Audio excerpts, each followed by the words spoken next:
जय हिंद दोस्तों, Kuldeep Singh here and channel में आपका बहुत बहुत स्वागत है। आज एक बहुत ही इंपॉर्टेंट टॉपिक के बारे में बात करने वाला हूं फॉर यूपीएससी। सिंस प्रीलिम्स नज़दीक आ रहा है और आप लोग जो है बहुत सारे मॉक टेस्ट दे के हटे होंगे या मॉक टेस्ट दे रहे होंगे और एक स्ट्रैटेजी बना रहे होंगे कि किस तरह से आपको अपने प्री एग्ज़ाम को अप्रोच करना है। एक बहुत इंपॉर्टेंट क्वेश्चन जो है वो एस्पिरेंट्स के दिमाग में निकल के आता है, वो है कि किस तरह से वो अपने नेगेटिव जो मार्क्स हैं यूपीएससी में या नेगेटिव मार्किंग है उससे किस तरह से बच सकते हैं, किस तरह से उसे मिनिमाइज कर सकते हैं अपने जीएस के पेपर में। ये बहुत ही इंपॉर्टेंट टॉपिक है और ये इस चीज़ आपका जो क्लियर करना है प्रीलिम्स को वो इस चीज़ के ऊपर डिपेंड करेगा कि आप कितना जो है कम नेगेटिव मार्क्स लेके आते हो, कितना कम नेगेटिव मार्किंग आप जो है या कितने कम क्वेश्चन को गलत करते हो और नेगेटिव मार्क्स जो है आप लेते हो इसके अंदर। आज इसी पर्टिकुलर टॉपिक के बारे में हम लोग बात करने वाले हैं। ये सेशन जो है इसी के बारे में होने वाला है। काफ़ी इंफॉर्मेटिव रहने वाला है गाइस। इस चीज़ को हम लोग चलिए फटाफट से स्टार्ट करते हैं। अगेन स्टार्ट करने से पहले हमारी एप्लीकेशन डाउनलोड जरूर करिए। बहुत सारा पेड और फ्री कंटेंट है यूपीएससी के लिए और बाकी अगर आप स्टेट सर्विस की तैयारी कर रहे हैं तो उनके लिए भी। और अगर आप हमारे साथ तैयारी करना चाहते हैं तो 2023-2024 के बैच ऑलरेडी चल रहे हैं, आप वहां पे आके हमारे साथ तैयारी कर सकते हैं। चलिए स्टार्ट करते हैं। इस चीज़ को समझने की किस तरह से आप अपने नेगेटिव मार्किंग को या नेगेटिव जो भी आप क्वेश्चन गलत कर रहे हो या नेगेटिव मार्किंग उसको किस तरह से मिनिमाइज कर सकते हैं, इसके लिए आपको 3 इंपॉर्टेंट फैक्टर्स के बारे में पता होना चाहिए। पहला इंपॉर्टेंट फैक्टर है कि यूपीएससी का पेपर का नेचर कैसा है। ठीक है जी। अब ये एक डिबेटेबल क्वेश्चन है। बहुत सारे बोलेंगे कि भाई ये पेपर जो है बहुत ज़्यादा टफ आता है, कुछ बोलेंगे कि नहीं कंपैरेटिवली इजी होता है। बट अगर आप पिछले कुछ सालों के ट्रेंड के बारे में बात करोगे, 3-4 साल के अगर आप ट्रेंड के बारे में देखेंगे तो आप देखोगे कि जो यूपीएससी का पेपर है वो ना ही इजी आपको देखने को मिलेगा, ना ही बहुत ज़्यादा टफ आपको देखने को मिलेगा। कहीं ना कहीं जो है वो बीच में लाई कर रहा होता है। कुछ क्वेश्चन जो है काफ़ी ज़्यादा इजी आपको देखने को मिलेंगे, फैक्चुअल देखने को मिलेंगे, और कुछ क्वेश्चन जो है आपको कंपैरेटिवली काफ़ी ज़्यादा टफ देखने को मिलेंगे। तो एक मिक्स रहता है। आप उसे बहुत ज़्यादा इजी नहीं बोल सकते, बहुत ज़्यादा टफ नहीं बोल सकते, एक मीडियम लेवल का आपको पेपर देखने को मिलता है। ये यूपीएससी की खासियत है। ठीक है जी। और मैं इसके बारे में थोड़ा आगे बताऊंगा इसको। ठीक है जी। सेकेंड इंपॉर्टेंट फैक्टर है वो है कट ऑफ रेंज। क्या कट ऑफ जा रही है पिछले 3-4-5 सालों में, क्या कट ऑफ रही है, उस कट ऑफ के हिसाब से हमें पता चल जाता है कि भाई कितना परसेंट जो है अटेम्प्ट किया जा रहा है पेपर, और जो बच्चे बैठ रहे हैं पेपर के अंदर वो कितने लेवल पे अटेम्प्ट करने की कोशिश कर रहे हैं या कितने लेवल पे अटेम्प्ट करके वो पेपर को निकाल पा रहे हैं। ठीक है। तो इस चीज को देख के हम लोग क्या करते हैं, अपना एक रेंज डिसाइड करके चलते हैं कि भाई ये रेंज जो है हम लोगों का होने वाला है। देन थर्ड जो चीज है वो है कैंडिडेट की एक्यूरेसी। ये बहुत ही इंपॉर्टेंट फैक्टर है। बाकी 2 फैक्टर तो जो है हमारे हाथ में नहीं है, बट कैंडिडेट की एक्यूरेसी, इसका मतलब क्या है कि जो एस्पिरेंट हैं उन्होंने जो एमसीक्यू सॉल्विंग की अप्रोच ली हुई है, वो जो एमसीक्यू सॉल्विंग का जो उनका एक्सपीरियंस है वो जो है मैटर बहुत करता है। इससे पता चलता है कि वो जो 100 क्वेश्चन है उसमें से कितना सही कर पा रहे हैं, क्या उनका एक्यूरेसी रेट है। ये जो है एक बहुत इंपॉर्टेंट फैक्टर बन जाता है एज फार एज कि आपके कितने क्वेश्चन सही होने वाले, कितने गलत होने वाले, और कैसे आप इस मैजिक नंबर की तरफ पहुंचते हो। ठीक है जी। चलो पहला हम बात करते हैं नेचर ऑफ यूपीएससी के पेपर के बारे में। तो देखो पिछले 3 साल के मैंने आपके साथ ऑलरेडी ट्रेंड शेयर कर रखे हैं यहाँ पे कि किस किस तरह के क्वेश्चन आपको देखने को मिल रहे हैं।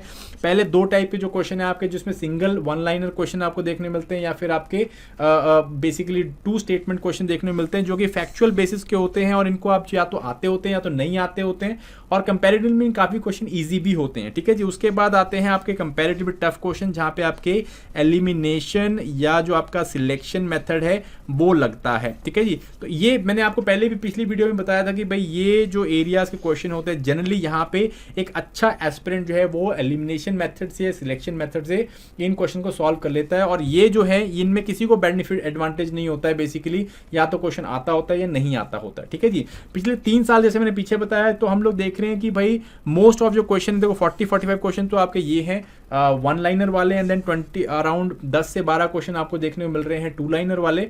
तो आप लगा के चलो ऑलमोस्ट 60 to 65 क्वेश्चन जो है वो फैक्चुअल टाइप के हैं ऑलमोस्ट, एंड देन उसके बाद जो है वो थॉट प्रोवोकिंग वाले जो है बाकी आपको 2-3 स्टेटमेंट, 4 स्टेटमेंट, 5 स्टेटमेंट के क्वेश्चन देखने को मिल रहे हैं गाइस। ठीक है जी। सो ओवरऑल अगर आप देखोगे तो ये जो पेपर है आपका, it is not again easy नहीं है, ना ही बहुत ज्यादा टफ है। ये एक मीडियम लेवल का पेपर है, एक मीडियम रेंज में लाई करता है। ना आप इसे ईजी बोल पाओगे ना टफ बोल पाओगे, बट ये है कि भाई भाई यूपीएससी के लिए वो निकलता है कि भाई हाँ वाह क्या पेपर बनाया है इस टाइप का। सो ये जो है जनरली इस रेंज में लाई करता है, कहीं ना कहीं मीडियम रेंज पे, ठीक है जी। यही मीडियम रेंज जो है आपको देखने को मिलती है कट ऑफ्स में भी। कट ऑफ अगर आप देखोगे पिछले 3 साल की कट ऑफ है तो 98, 92, 92, 90, 93, ये जो हम 21 वाली की प्रेडिक्शन कर रखी है, तो आप लगा के चलो कि आप जो है 90 से 100 के बीच में आपको कट ऑफ देखने को मिल रही है, which is around 50% of the paper. अब मैं ये नहीं कह रहा हूं कि इस साल भी या अगले आने वाले सालों में भी यही रहने वाला है, बट मैं आपको एक ब्रॉड ट्रेंड देखने की बात कर रहा हूं। जब आप जिस भी साल में पेपर में बैठो, आप जस्ट अपना ब्रॉड ट्रेंड पिछले 3 साल का देखो, वहां पे देखोगे क्या कट ऑफ चल रही है। तो इसका मतलब कि जनरल जो इंटेलेक्ट है उस टाइप के पेपर के लिए, उस नेचर ऑफ पेपर के लिए जनरल इंटेलेक्ट जो है वो 51%, 52% इस रेंज का कट ऑफ निकाल पा रहा है, ठीक है जी। ये दोनों चीज़ों को हम लोग देखते हैं और फिर जो है इसको हम लोग तीसरी चीज़ में ऐड करते हैं जिसे मैंने आपको बताया, that is accuracy. Accuracy is nothing but आप जो कैंडिडेट हैं, जो कैंडिडेट बैठ के पेपर सॉल्व करता है, उस पूरे 100 क्वेश्चन को सॉल्व करता है, तो उसमें ये है कि भाई कितने क्वेश्चन ठीक कर पा रहा है। लेटर से पूरे 100 क्वेश्चन करता है, 70 क्वेश्चन ठीक करता है, 30 क्वेश्चन गलत करता है, तो उसकी एक्यूरेसी जो है वो 70% की है, ठीक है जी। तो कैंडिडेट की एक्यूरेसी बहुत मैटर करती है। अगर आप जैसे अभी नए कैंडिडेट हो और इस साल पेपर नहीं दे रहे हो, अगले साल पेपर देना है आपको, तो भैया आप जो है एटलीस्ट जैसे इस साल के पेपर में जो भी पेपर आने वाला है प्रीलिम्स का, वो पेपर में एटलीस्ट वो पेपर आप निकालना, लेके रखना अपने पास, उसको सॉल्व करने की कोशिश करना, आपको अपनी एक्यूरेसी के बारे में पता चलेगा। जो कैंडिडेट्स काफ़ी अच्छे से प्रिपेयर कर चुके हैं और प्रीलिम्स में बैठने वाले हैं, वो लोगों ने मॉक टेस्ट दिए होंगे, बहुत सारे मॉक टेस्ट आपने अटेम्प्ट किए होंगे और उस मॉक टेस्ट में भी आपने अपनी एक्यूरेसी जो है जज करी होगी। मैं तो कहता हूँ कि पिन पॉइंट निकाल लेनी चाहिए अपनी एक्यूरेसी, और आपकी एक्यूरेसी जो है आप देखोगे एक अच्छे आप अगर एमसीक्यूज अटेम्प्ट कर रहे हो, एक अच्छा मॉक अटेम्प्ट कर रहे हो, तो उसमें आपकी एक्यूरेसी जो है मोर सो कांस्टेंट देखने को मिलेगी। थोड़ा थोड़ा इंप्रूवमेंट होती रहेगी, बट जैसे जिस साल आपने जितना पढ़ा है उस हिसाब से आपको जो है अपनी एक्यूरेसी देखने को मिल जाएगी। लेट से 70%, 80%, जो भी आपकी एक्यूरेसी है, ठीक है जी। तो उस एक्यूरेसी के हिसाब से आप क्या करोगे, आप देखोगे कि भैया कितना जो है मेरे को स्कोर चाहिए कट ऑफ निकालने के लिए, जो कि हमने देखी पीछे अराउंड 50-55% के आसपास में। हम लोग सेफ साइड लेके चलते हैं कि अराउंड आपको जो है 100 से 120 मार्क्स के बीच में जो है आपको रेंज चाहिए। ये आपका जो है आप मान के चलो कि एक आइडियल रेंज है। 100 मार्क्स आपको लेने हैं या फिर 100 से 120 मार्क्स के बीच में लेना। 100 मार्क्स तो मैं कहता हूँ अगेन डाइसी हो जाता है, पेपर दे के आओगे टेंशन में रहोगे कि भाई होगा नहीं होगा, अपने लाइक जितने भी देवी देवता हैं उनको खुश करने की कोशिश करो कि भाई मेरा पेपर हो जाए। बट आप अगर 110 की रेंज से 120 की रेंज तक जाते हो ना, तब आपका श्योर शॉट हो जाता है कि मेरे को जो है प्रीलिम्स निकलने वाला है, ठीक है जी। तो ये एक आइडियल रेंज हम लोग मान के चलते हैं एटलीस्ट पिछले 3-4 सालों के ट्रेंड के हिसाब से, और फिर हम देखते हैं कि एक्यूरेसी जो है किस तरह का रोल यहाँ पे प्ले कर सकती है, ठीक है जी गाइज।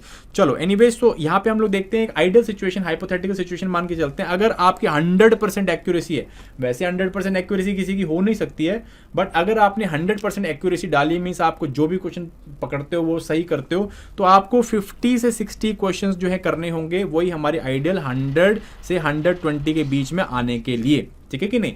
अगर ये रियल लाइफ सिनेरियो में तो 100% आएगी नहीं। लेटर से अब हम रियलिस्टिक सिनेरियोज में आते हैं, जैसे कि 90% भी बहुत अच्छी एक्यूरेसी मानी जाती है कि 90% अगर आपकी एक्यूरेसी है तो आपको अराउंड 57 से 69 क्वेश्चन जो है अटेम्प्ट करने होंगे, वही 100 से 120 की रेंज में जाने के लिए, ठीक है। आपको यहाँ पे लोअर रेंज नहीं देखनी है, मैं कह रहा हूं कि जनरल मैंने एवरेज ब्रॉड रेंज लिया है, बट आप मान के चलो कि आपको जो है पॉजिटिव अपर साइड में रहना है। लाइक अगर मैं 100% की बात करूं तो 58 to 60 की रेंज में, 90% की बात करूं तो 60 to 65 से ऊपर, है ना, ये रेंज आपको लेके चलनी है। अगर 80% है, ये रियल लाइफ सिनारियो, जो एक अच्छा कैंडिडेट होता है, एक अच्छा एस्पिरेंट होता है जिसने एक साल बहुत अच्छे से तैयारी करी है और सारे जो है एस्पेक्ट्स को ढंग से कवर किया हुआ है, पूरा प्रॉपरली पढ़ाई करी है, तो उसका जो रेंज, और एमसीक्यू सबसे बड़ी बात है, उसने अपने मॉक क्वेश्चन जो है, अपने मॉक टेस्ट काफी अच्छे से दिए हुए हैं, तो उसका जो रेंज होगा आपका ये 80% के आसपास में होता है। और कुछ का इसको जो है एवरेज आप देखोगे उसका अटेम्प्ट 68 से लेके 80-81 के बीच में होगा, ठीक है। तो अब रेंज ब्रॉड जो रेंज होगा 75 to 80 का रेंज जो है वो पकड़ता है। एक अच्छा कैंडिडेट जिसने अच्छे से तैयारी कर रखी है 75 to 80 का अटेम्प्ट जो है वो पकड़ता है ऑलरेडी, ठीक है जी। इसके बाद आते हैं 70% की रेंज। 70% में आपको जो है अराउंड 83 से 100 क्वेश्चन करने पड़ेंगे, पूरे 100 क्वेश्चन करने पड़ेंगे, तब जाके जो है आपका वो कट ऑफ का जो एरिया है वो निकल के आएगा, ठीक है। सो ये जो है, ये आपको रेंज जो है वो बहुत ही इंपॉर्टेंट है। आपको ये रेंज को मतलब प्रॉपरली अंडरस्टैंड करके रखना है, तभी जो है आप क्या कर पाओगे। आपको अगर आपको आपकी एक्यूरेसी पता है तो आपको पता है कि आपको कितने क्वेश्चंस करने हैं, ठीक है। आप ये भी थोड़ा बहुत हम चेंज कर सकते हैं, अगर पेपर ईजी आ गया तो आप जो है आपको अपनी एक्यूरेसी पता है तो आप थोड़े से क्वेश्चन एक्स्ट्रा अटेम्प्ट करो। अगर जो है पेपर टफ आ गया तो आपको आपकी रेंज पता है, एक्यूरेसी पता है, तो थोड़े से कंपैरेटिवली कम क्वेश्चन करो, ठीक है। बट आप रेंज इसी में लाई करोगे। जैसे एक हाइपोथेटिकल कंडीशन लेते हैं, आपका जो यूपीएससी का पेपर है वो कंपैरेटिवली आ जाता है ईजी, ठीक है। आपको लगता है कि ईजी है और मैं इजीली कर पा रहा हूं, तो मेरे को जो है लगता है कि कट ऑफ जो आइडिया आ जाता है ना, कि मेरे को लगता है कट ऑफ जो थोड़ी ऊपर जा सकती है। लेटर से अगर एवरेज रेंज 98 की रही है तो 110 से ऊपर जा सकती है। तो आप 80% आपको पता है कि आपकी एक्यूरेसी पूरे साल में या फिर जब भी आपने मॉक दिए तो 80% रही है, तो आपको अटेम्प्ट करने हैं अराउंड 75 टू 80 टू 85 क्वेश्चन, ठीक है, क्योंकि इजी पेपर आप ये कर पाओगे यहाँ पे, ठीक है जी। एंड इससे जो है क्या होगा, आप कट ऑफ से ऊपर निकलने की कोशिश करोगे, अराउंड 120 प्लस चले जाओगे। इस तरह से अपने को करने की कोशिश करनी है गाइस, ठीक है जी।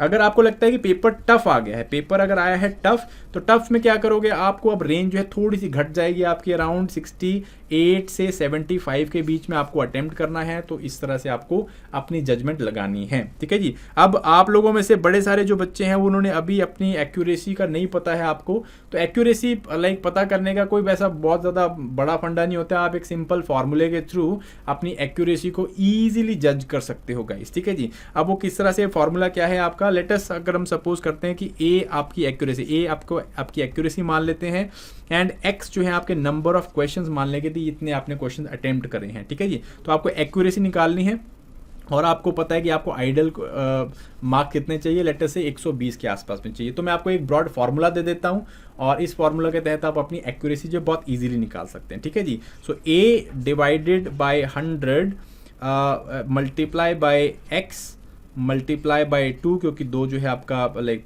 जो आपका आंसर ठीक होगा तो 2 मार्क्स मिलेंगे, माइनस 100 माइनस ए, ठीक है जी। सो जो आपके नेगेटिव गलत हुए हैं क्वेश्चंस तो वो आपकी नेगेटिव हो गया, divided by 100 multiply by x and multiply by जो नेगेटिव मार्क्स कितने होते हैं 2/3, ठीक है जी। तो अगर इसको हम लोग इक्वल कर देंगे 120 के, ठीक है। जो भी क्वेश्चन आप जो भी आइडल रेंज लेके चलना चाहते हो, अगर आप 100 भी लेके चलना चाहते हो तो यहाँ पे 100 लिख देना है। अगर आप 110 लिखना चाहते हो तो 110 लिखो, 115 लिखना चाहते हो 115। तो आप एक आइडल रेंज पिछले 3 साल के पेपर्स के हिसाब से निकाल सकते हो यहाँ पे, ठीक है जी। तो इस फॉर्मूले में क्योंकि आपको पता है कि आपने कितने क्वेश्चन अटेम्प्ट किए हैं, क्योंकि आपने मॉक दिया है, लेटर से आपने मॉक दिया, उसमें आपने 75 क्वेश्चन अटेम्प्ट किए हैं और 120 जो है मार्क्स आपको जो है कितने जो भी मार्क्स मिलने थे वो आपको मिले हैं, लेटर से 120 मार्क्स मिले हैं। तो आप यहाँ से जो है एक्यूरेसी अपनी कैलकुलेट कर सकते हो, ठीक है जी। सो इसको आप फॉर्मूले को अपने पास रखो, जो भी मॉक टेस्ट दे रहे हो आप वहाँ पे जो है फॉर्मूले को अप्लाई करो और वहाँ से जो है आप अपनी एक्यूरेसी निकाल सकते हो। देखो चेक करो कि भाई आपकी एक्यूरेसी कितनी इंप्रूव हो रही है।